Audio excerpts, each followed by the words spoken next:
Yes, guys, so on one side, we've got an undefeated superstar, almost 8 million followers on IG, absolute iron in his hands, sick wrestling as well. Then on the other side, we've got the man with the most finishes and most submissions in UFC history and an absolute fan favorite. This could be fight of the year and a modern classic. I'm Andrew Whitelaw, this is Essentially Sports, and today we're going to deep dive into Ilia Topuria versus Bronx Charles Oliveira. So Topuria comes into this with 16 wins, 14 of them coming by a stoppage. He just dismantled two featherweight icons in Alex Volkanovski and Max Holloway.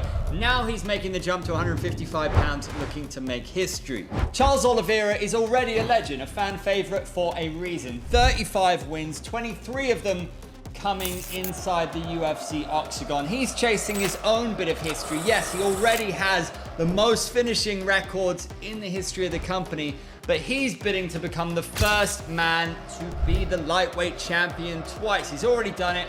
Now he's looking to do it again. Now he's after something that no lightweight has ever done before, to become the first man to become a two-time lightweight champion. These kind of fights are so special. The minute these guys walk out, you know there's going to be that moment of silence and then pure electricity in the air. I was there at Conor Khabib. I was there when Nate Diaz fought Jorge Masvidal. These are the kind of fights that make you say to your friend, where are you watching? And you know you're going to be watching.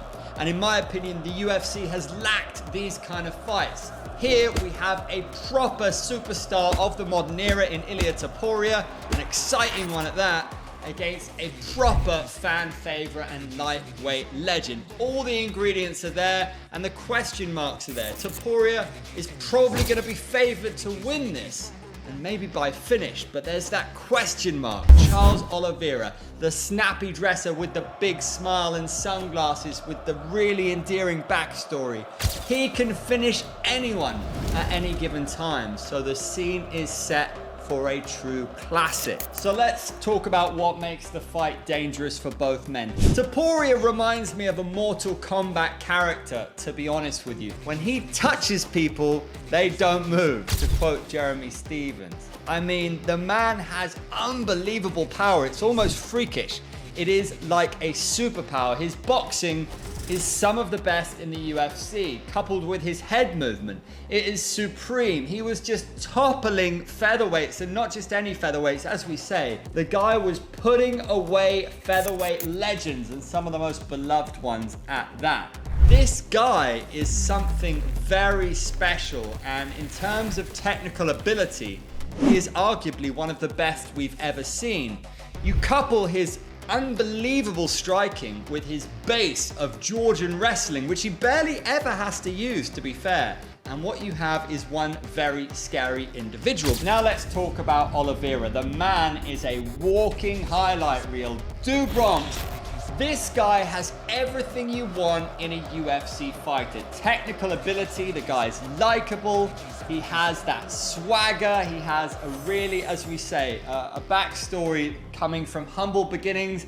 He used to be the equivalent of a Grab or Food Panda driver.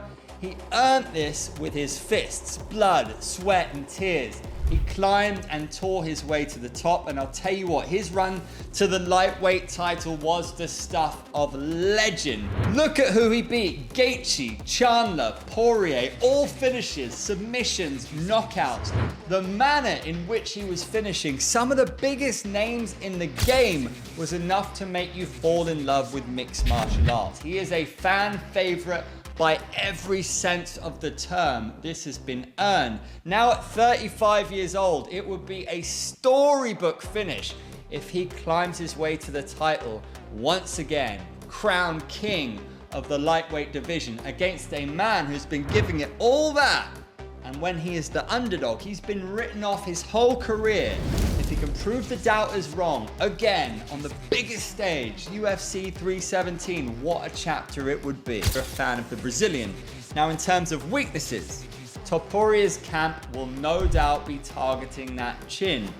With all the fights he's had, all the wars, age 35, that chin is a point of vulnerability. Oliveira's been dropped multiple times, and that ridiculous power of Topuria will be looking to find the chin of Oliveira. This will no doubt be a huge point in where the fight can be won and lost. Topuria will be going to touch him early doors, right on the end of that chin, looking to drop him, looking to finish the fight early. But let's take a look at the numbers because they tell a very interesting story. Topuria lands almost 5 significant strikes per minute. Oliveira lands about 3.5, but Dubronx is more accurate, 55% compared to 47 for Topuria. Topuria absorbs nearly 4 strikes per minute, Oliveira absorbs just over 3, and defensively, Topuria has a bit of an edge there with a 64% striking defense compared to Oliveira's 49. In terms of grappling, both guys are elite, but in different ways. Topuria averages 2 takedowns per 15 minutes with excellent takedown accuracy. And he's rarely been taken down himself with 92% takedown defense. That's very impressive. Oliveira, of course, the guy's got the most submissions in UFC history. Why wouldn't we continue to state that fact? Because what an accolade. His ground game is absolutely lethal, but his takedown defense arguably is a bit of a weak point. It stands at 56%. The question is though, why would Topuria want to go to the ground with Oliveira? Doesn't seem like a good idea. I mean, you've got to say there's something really special and something that makes you stand up and take notice about Oliveira's whole mentality coming into this. In interviews, he said, "When I stopped worrying about what my opponents bring to the game and just focused on what I can do, everything changed." Now, we've mentioned it a little bit. We've got to talk a little bit more about the jump for Topuria, jumping up to 155 pounds. Is his power going to be the same? Is his gas tank going to be the same? Is his durability going to be the same? Similarly, people might say Oliveira can be favored here because he's got more experience with lightweight. I'm not sure the size discrepancy is going to be that big of a factor, just because Oliveira did spend a lot of his career as a featherweight himself. Once they step inside the octagon, I don't think there's going to be a huge disparity. Now, one really interesting factor brought up by Demetrius Johnson, who we know loves Muay Thai, he's fought Rodtang. He said the clinch game could be crucial, and I kind of agree with him. He says Topuria hasn't really been tested in the clinch, and if Oliveira can capitalize on that aspect of the game, land some knees, land some big elbows, that could be pivotal. Stylistically, the fight could come down to whose pressure breaks first. Both men super aggressive, love to come forward. We know all about Topuria's boxing. I think Oliveira's going to have to watch out for it, particularly in the early stages of the fight. But the longer the fight goes on, surely the more it favors Charles. Oliveira is so unpredictable. His front kicks, knees, submissions off scrambles, the way he can create chaos from anywhere is what makes this fight so exciting. There is just so much legacy at stake here. Topuria is already a superstar in my opinion. He's already got the pulling power to potentially sell out a stadium in Spain. He's got all the attributes, and we can make fun of some of the things that he says on the mic, but he's interesting. And when he speaks, people watch. Just look at the numbers when he goes on Joe Rogan. Look at the numbers whenever he does an interview. This guy is building a legacy before our eyes, and he is one of the modern superstars of the UFC. Lord knows they need them.